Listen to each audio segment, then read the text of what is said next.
This is Inside Indiana Business Radio for the afternoon of Thursday, May 16th, 2024. I'm Kate Sharon. The Crossroads YMCA in Northwest Indiana has the finish line in sight for its new $70 million destination YMCA facility in Hammond. The 120,000 square foot building is on track for completion in December. President and CEO Jay Buckmaster. During that time, we had seen a big boost in that membership. We really fed off some of the success that Crown Point had, and that Y had gone from about 10 to 12,000 members to about 47,000 members right now. It's currently the largest Y in America, right? And so we think Hammond is going to overtake that crown. The new facility is expected to bring 200 new jobs to the region and will feature 3 gymnasiums, a family pool area, a fitness center with multiple group exercise studios, and a second floor track, among other amenities. The project was originally announced in 2021 with a $45 million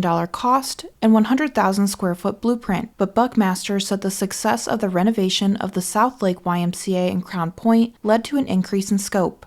New York-based 1440 Foods, which owns a portfolio of sports and active nutrition brands, is moving its main manufacturing operations to Jeffersonville, One Southern Indiana announced Thursday. The company plans to invest $60 million to set up shop in the River Ridge Commerce Center and create nearly 200 jobs. The investment will support new machinery and equipment, as well as upgrades to an existing building that previously was the home of Illinois-based Enjoy Life Foods. One Southern Indiana, the Chamber of Commerce and Economic Development organization for Clark and Floyd counties, said in a news release that 1440 Foods has committed to a long-term lease of the facility, though specific terms of the lease were not detailed. Are tacos considered sandwiches? According to one judge in Fort Wayne, the answer is yes, and he says burritos are sandwiches too. Allen County Superior Court Judge Craig Bobay wrote in a ruling Monday that tacos and burritos are Mexican-style sandwiches. Bobay made the decision in a case reviewing whether a restaurant, Famous Taco, could open a new location at a Fort Wayne shopping center. The zoning policy for the property prohibits fast food, but allows exceptions for restaurants whose primary business is to sell made-to-order or Subway-style sandwiches. A city commission denied the request. From the number one source for Indiana business news, this is Inside Indiana Business Radio. Indiana, your bold future starts here. IBJ Media, Inside Indiana Business, and the Indiana Economic Development Corporation invite you to the Engage Indiana series, presented by CareSource, Indiana University, and Old National Bank. With an unrelenting focus on growing Indiana's economy, our Engage Indiana events take place in every region of the state. Discover when we'll be in your area at ibj.com/engage.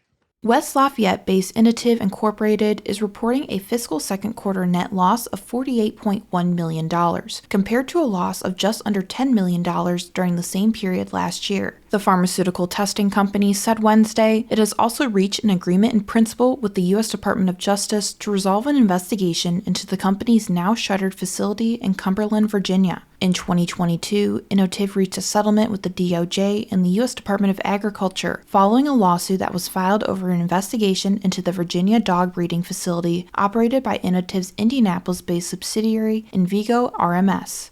A group of local investors plans to spend $45 million to revamp an aging Indianapolis soccer facility into a complex primarily focused on attracting and retaining regional, national, and global rugby competition and organizations. Riverside Sports Properties LLC has reached preliminary terms with Indy Parks and Recreation to take over management of Kuntz Memorial Soccer Stadium and add new seating, a public plaza, improved lighting, and other amenities over the next 3 years. The overhaul is part of an effort to draw interest from national governing body USA Rugby, both for a potential headquarters relocation from Glendale, Colorado, and to move Indianapolis into the mix of cities that could be considered for hosting duties during the 2031 Men's Rugby World Cup and the 2033 Women's Rugby World Cup, which are being held in the United States for the first time. The U.S. Department of Education has designated Purdue University Northwest as a Hispanic-serving institution, a recognition for its ratio of Hispanic and Latino students that makes the university eligible for additional federal support. The designation is awarded to colleges and universities that have enrolled at least 25% of its undergraduate full-time students who identify as Hispanic or Latino. Since the 2022-23 academic year, Purdue University Northwest has enrolled a full-time undergraduate student population that is over 25% Latino. Of those, about 70% are first-generation students.